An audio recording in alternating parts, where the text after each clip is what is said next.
Assalamualaikum dan salam bola sepak Malaysia. DYAM Tunku Ismail, pemangku Sultan Johor, tampil mengulas isu hukuman yang dijatuhkan oleh FIFA ke atas 7 pemain warisan Harimau Malaya serta Persatuan Bola Sepak Malaysia, FAM.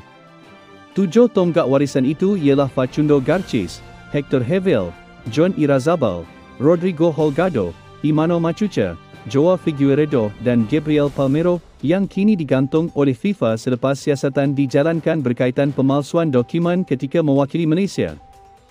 Selain penggantungan, FIFA turut mengenakan denda kewangan terhadap ketujuh-tujuh pemain berkenaan serta FAM. Dalam sidang media pada Sabtu, Tunku Ismail menjangkakan keputusan FIFA itu tidak akan berubah, malah mungkin disusuli dengan tindakan tambahan sekiranya rayuan tidak diterima. Kata baginda, "Pada pendapat saya, keputusan FIFA ini tidak akan berubah. Kalau bertukar pun, mungkin akan membabitkan hukuman."